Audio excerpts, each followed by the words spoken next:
इस कहानी में लेखक बताते हैं कि किस तरह एक युवा यानी जवान लड़के के टैलेंट को बर्बाद कर दिया जाता है बड़े बुजुर्ग के द्वारा।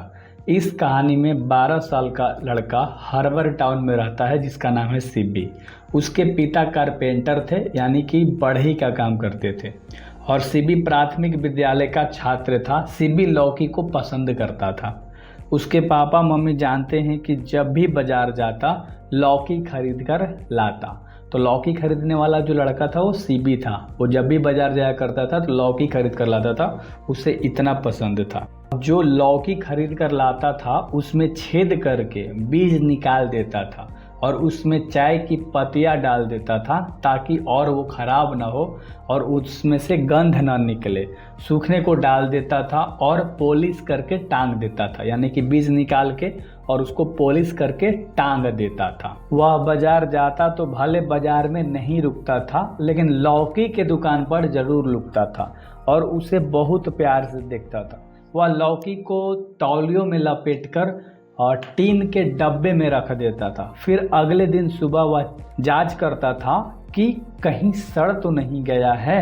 एक बार समुद्र के किनारे बैठा था तो उसे लगा कि कोई लौकी झोपड़ी से बाहर निकलकर जा रही है। ध्यान से देखता है तो वह एक बुजुर्ग इंसान, बूढ़ा इंसान जो टकला होता है, उसे देखकर सिब्बी बहुत हंस पड़ता है क्योंकि वो समझ रहा था कि वो लौकी बाहर निकल के जा रही है, लेकिन जो इंसान था वो टकला था तो उसे देखकर ये हंस पड़ता है। एक बार सिब्बी के पिता और उनके मित्र बात कर रहे थे और पूछ रहे थे कि लड़का क्या करता है। तो सिब्बी के पिता बोलते हैं, कुछ नहीं, बस लौकी से लगा रहता है, खेलते रहता है, टाइम पास करते रहता है। उनके दोस्त बोलते हैं, आपको याद है हम लोग भी बचपन में कुछ खास तरह का लौकी का सब्जी खाए थे। ये बात सिब्बी सुन रहा था, सब बातें जो दो लोग बात कर रहे थे। वह हंस पड़ता है। पापा देखे तो बहुत डांट लगाए। ये बात को पापा देख लिए थे कि सिब्बी ने देख लिया और हंस रहा है तो उस पर बहुत डांट लगाए। उसके पिताजी उसे बहुत प्यार से समझाते हैं कि जब दो बड़े बात करते हैं तो बीच में नहीं सुनना चाहिए उनकी बातों को। उसके बाद सिब्बी बाजार जाता है तो एक बूढ़ी औरत अपने दरवाजे पर यानी अपने द्वार पे रोड पे एक ठेला लगा के सब्जी बेच रही होती है। तो सिब्बी वहाँ दिखता है, उसको लौकी दिखती है तो वहाँ दुकान पर जाता है और बूढ़ी औरत से पूछता है कि क्या मैं इसे देख सकता हूँ। फिर उसे एक 5 इंच की लौकी दिखाई देती है। तो फिर बूढ़ी औरत से पूछता है कि मैं इसे खरीदना चाहता हूँ, कितना में दीजिएगा। बूढ़ी औरत बोलती है कि तुम तो अभी बच्चे हो, तुमसे क्या ही लूँगी। फिर बूढ़ी औरत बोलती है कि 10 सेन दे देना, मैं इसे तुम्हें दे दूँगी। तो सिब्बी बोलता है कि ठीक है, आप इसे रखे रहिए, मैं घर जाता हूँ और 10 रुपये लेकर आता हूँ, मतलब 10 सेन लेकर आता हूँ। उसके बाद सिब्बी 10 सेन में लौकी खरीद कर घर लेकर जाता है।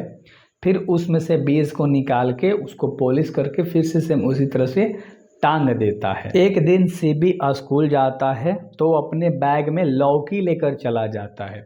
तो क्लास में जैसे ही बैठता है तो लौकी टीचर देख लेती है, यानी टीचर लौकी को देख लेता है। फिर उसे बहुत भला बुरा बोलता है, क्लास के सामने मजाक बनाता है कि ये पढ़ता लिखता है नहीं, इस तरह से बातें करता है। फिर सिब्बी जैसे ही घर आता है मास्टर पीछे से घर आता है। तो उस समय सिब्बी के पिताजी घर पे नहीं थे, कारपेंटर का काम करने के लिए दुकान पर थे, तो केवल मम्मी थी।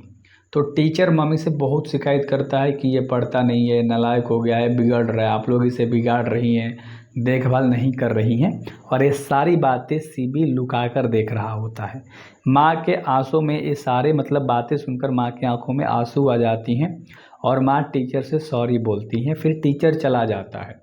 जैसे ही शाम होता है पिताजी घर आते हैं, ये सारी बातें माँ पिताजी से बोलती हैं। तो पिताजी सिब्बी को डांट लगाते हैं और उसके सारे लौकी को लेकर तोड़ फोड़ देते हैं, कुचल देते हैं। फिर सिब्बी नाराज हो जाता है। अब कहानी में एक छोटा सा ट्विस्ट आता है, ध्यान से सुनिएगा। जब क्लास में जो लौकी टीचर ने छीन कर, सिब्बी जब क्लास में पकड़ा गया था तो उसके टीचर ने उसे लौकी छीन लिया था, बाद में कंप्लेन करने घर गया था, तो लौकी को ना कुल्ली को दे देता है, जो स्कूल में कुल्ली होते हैं।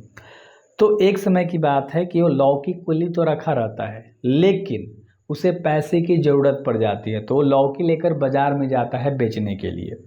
जब वो पूछता है दुकानदार से कि मुझे इस लौकी को बेचना है, कितना में लीजिएगा, तो दुकानदार बोलता है 5 एन में मैं इसे लूँगा। तो उसके बाद कुली के मन में सवाल आता है कि यार मैं इतना काम करता हूँ फिर भी इतना पैसा नहीं कमा पाता हूँ, इतना महंगा ये है। तो फिर ये दिमाग लगाता है और बोलता है नहीं, मैं नहीं दूंगा। तो फिर दुकानदार बोलता है कि मैं 10 एन दूंगा। तो फिर ये सोचता है मन में, फिर बोलता है नहीं, मैं इसे नहीं दूंगा, मुझे नहीं बेचना है। फिर दुकानदार बोलता है कि मैं इसे 50 एन में लूँगा। तो फुल्ली उसको बेच देता है क्योंकि उसे पैसे की जरूरत होती है। और वो जो दुकानदार होता है वह एक डीलर होता है, लेन देन करने वाला। वो क्या करता है, उसी लौकी को ले जाकर अपने एरिया के सबसे बड़े जमींदार को दे देता है, सबसे बड़े मालिक को, और उससे 600 एन में बेच देता है। और इधर घर पे जो होता है वो बिल्कुल हताश निराश होता है। कौन? शिवी। तो पिताजी इससे बोलते हैं कि ऐसे ही मुंह लटका के बैठे रहोगे, नाराज रहोगे, चलो तुम अपना काम करो, तुम्हें पेंटिंग करना पसंद है, अब तुम पेंटिंग करो। तो शिवी बहुत मतलब आज्ञाकारी टाइप से लड़का था, बातें कभी भी पिता का नहीं टालता था। तो क्या करता है, पेंटिंग लेता है और पेंटिंग करता है, और पेंटिंग में भी क्या करता है, लौकी को ही बनाता है।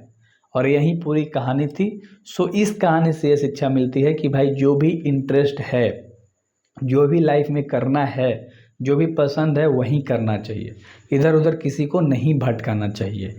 सो भाई साहब, अगर आपका जो भी होगा टारगेट वही काम करना। Best of luck, do subscribe best तरीके से पढ़ने के लिए।